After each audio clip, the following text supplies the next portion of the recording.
इस वक्त मेरे साथ अयोध्या की बेटी विदुषी सिंह जी मौजूद हैं, जिन्होंने यूपीएससी परीक्षा में 13वीं रैंक हासिल की है। दिल्ली की कोचिंग को छोड़ के अयोध्या में अपने घर में पढ़ाई करके ज़िले का नाम रोशन किया है और 13वां स्थान हासिल किया है। तो आइए जानते हैं उनकी पूरी कहानी कि कैसी रही उनकी ये यूपीएससी परीक्षा की जर्नी।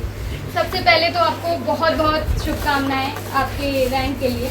हम जानना चाहेंगे कि ये यूपीएससी परीक्षा जो आपने पास की है, तो क्या जर्नी रही आपकी पूरे परीक्षा? जी, मैंने ये एग्ज़ाम देने का सोचा था बहुत बचपन में था, बट जैसे जैसे हम लोग बड़े होते हैं एक्सपोजर मिलता है तो थोड़ा इकोनॉमिक्स की तरफ ओरिएंटेशन ज़्यादा हो गया था। मेरा बैकग्राउंड इकोनॉमिक्स में है, तो मैं सोची थी रिसर्च में जाऊँ या सिविल सर्विसेज में।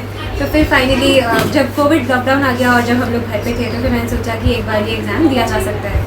तो फिर मैंने अपने 3rd ईयर कॉलेज में पढ़ाई करना स्टार्ट किया, बेसिक फाउंडेशन बुक्स कवर की। और फिर जब 3rd ईयर कॉलेज ख़त्म हो गया तो मेरे पास 1 साल और था, क्योंकि मैं 20 साल अपना ग्रेजुएशन पूरा कर चुकी हूँ। तो फिर मैंने फोकस्ड टेस्ट सीरीज़ बहुत सारे जगहों से ली, कोचिंग नहीं ली बट टेस्ट सीरीज़ बहुत जगहों से ली, और एक अपने ऑप्शनल पे फोकस किया इकोनॉमिक्स पे।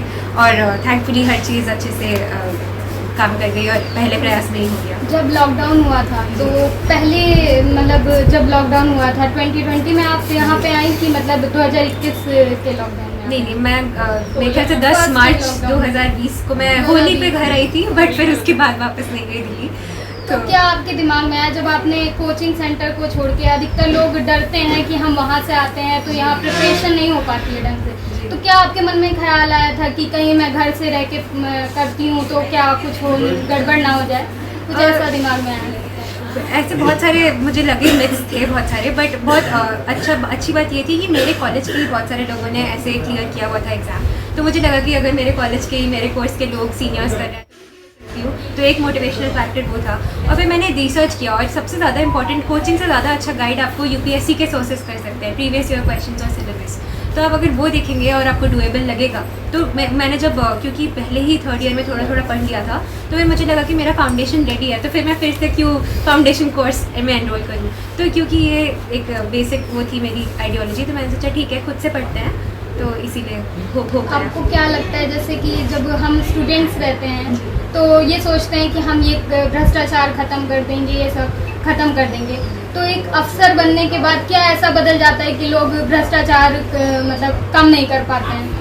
जी, मेरे ख्याल से क्योंकि मैं एक इकोनॉमिक्स बैकग्राउंड से भी आती हूँ, तो बहुत डिटेल में हमने इसको एकेडमिकली भी पढ़ा है कि दिक्कत एक इंसान में नहीं है, दिक्कत ओवरऑल सिस्टम में है। और ऑब्वियसली लोगों से ही सिस्टम बनता है, बट क्योंकि बहुत इंपॉर्टेंट है कि आप अपनी वैल्यूज़ को अपहोल्ड करें। जो भी हमारा GS 4 का पेपर होता है एथिक्स, तो आप जो लिख रहे हैं उसे बिल्कुल अपनी लाइफ में अच्छे से इम्बाइब करिए, उसको जिए अपनी लाइफ वैसे ही। तो बहुत अगर एक ऑफिसर ऑनेस्ट रहेगा वो लोगों के लिए रोल मॉडल बनेगा और लोग भी ऑनेस्टी फॉलो करेंगे।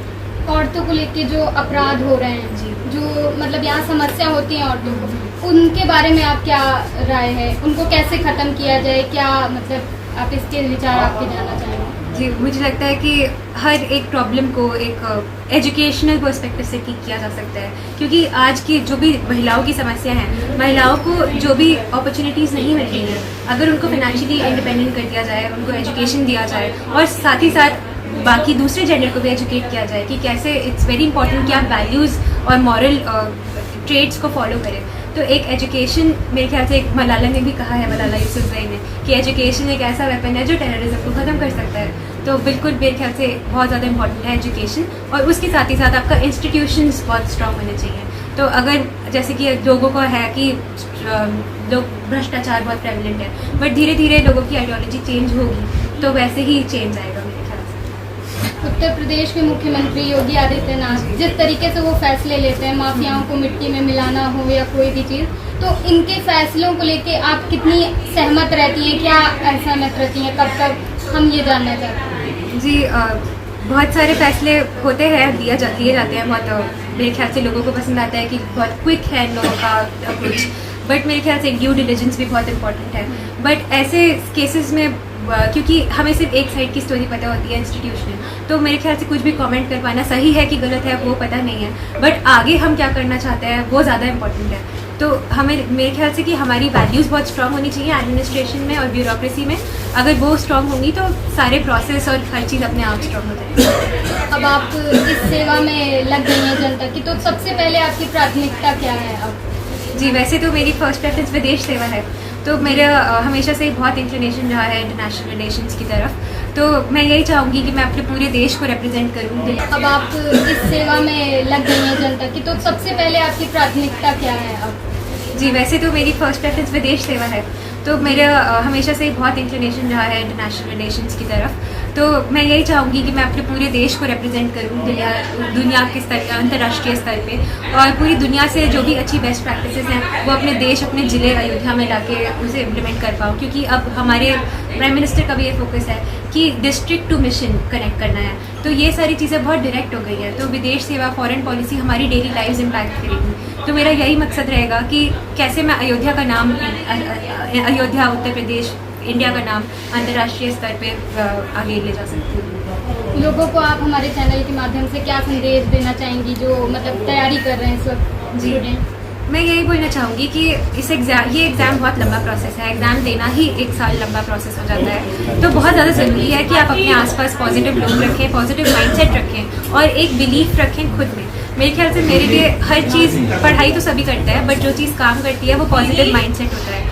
तो मैं यही बोलना चाहूँगी कि अपने आप पे कॉन्फिडेंस रखिए, एक कन्विक्शन लाइए, करेज ऑफ कन्विक्शन, और उससे बहुत सारी चीज़ें ईजी हो जाती हैं। बहुत बहुत धन्यवाद आपका। तो ये थी हमारे साथ विदुषी सिंह जी।